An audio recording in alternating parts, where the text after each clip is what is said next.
Who's first? You probably want to know how the hell I got up here in the first place. Speak up a little, Ray.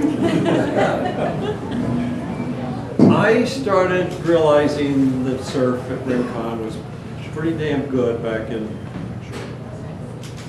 probably 56, 7 and 8. And I have 3 or 4 of us, Joey Cavell, Bobby, Bobby Patterson. We'd come up during the winter because we could figure it out pretty much down in Orange County what was going on. When we'd see it at least 3 or 4 foot, we knew damn well there's something going on up here. And it was really miserable down there at Trestles. Orange County during the winter, crappy surf. So we'd make trips up here to Rincon, and a couple of times, after a couple of times coming up, somebody told me that we ought to go a little farther north and take a look at the Point Conception area. So I think it was Stubbs had the car, and Hobie, and Cavell, and it might have been Patterson. We came up, and Rincon was good. There was really no reason to leave. But we had this tout, and we had to go find out about it. So we packed it up, stayed at the, we stayed at the car park, slept there that night. Or maybe even on Rincon Point. There were some vacant lots there when you could do that. And we got up in the morning, we drove all the way up to the ranch. Of course, you drove right into the gate, you didn't even know, just a dirt road going in there. And it was a beautiful day, and we're starting to go in, and the very first place I see is what we now call the trestle, third trestle. Man, the waves were big there. But no, we're supposed to go farther north. It's supposed to be better up farther. So we keep driving. It takes a long time to get up there, about an hour and 20 minutes from the gate at that time. There was no gate, but anyway, from Gaviota. We keep driving. You're kind of inland for a long ways. You really don't see the coastline. We finally come out, and here we are at Coho. Oh boy.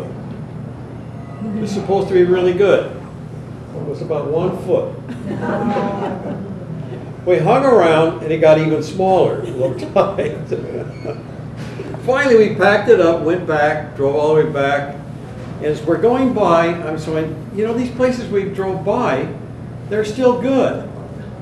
Why didn't we stop down here and surf those? No, they're supposed to go to Government and Coho. Those are supposed to be the named places to go to. That was my first trip in there. Went back down to Rincon the next day. It was a classic 6 foot. Why did we waste all our time going up there and doing that? So anyway, when I finally move up here in 59, the summers, of course, are bleak in Santa Barbara. We got to figure out where to surf up there.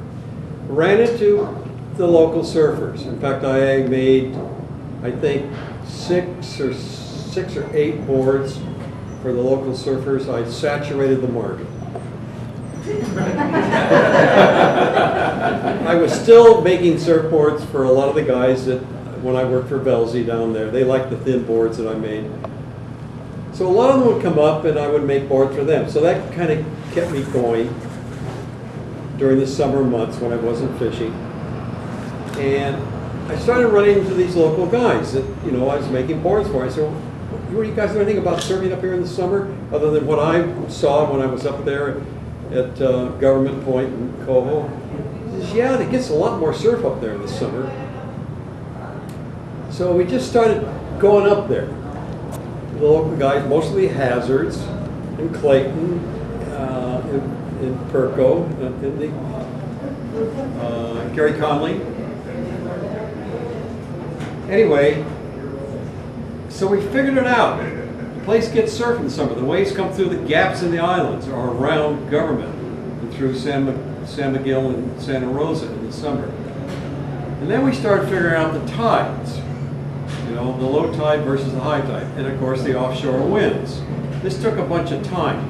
So a eventually, there was a pretty good group going. It was going to go up, we're going up there. And at that time, there was this organization called the Federated Sportsmen's Club, and I think it was archery guys, divers, and guys that shot guns and things like that. And there was kind of a conglomeration of that. They called it the Federated Sports. Is that correct, Bob? Yeah.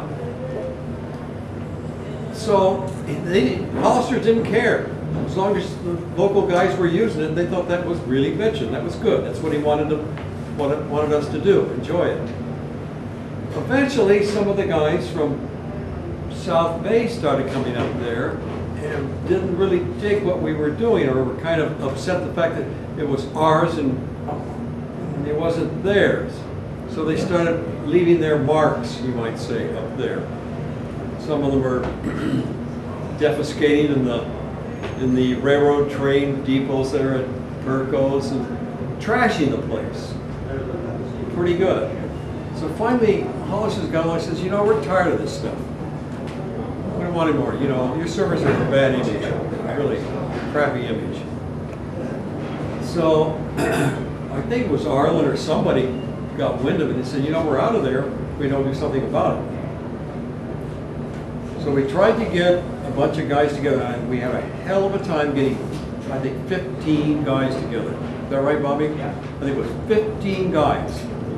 We had a hard time. We had to come up with a liability insurance, a policy to say, if you're going to use it, you're responsible. You can't sue us for your damages that you incur. So we got the insurance policy, and I don't think we had to have even a gate guard at that time. And that satisfied them. It just cost us for the insurance policy. So that was the start of the Santa Barbara County Surf Club.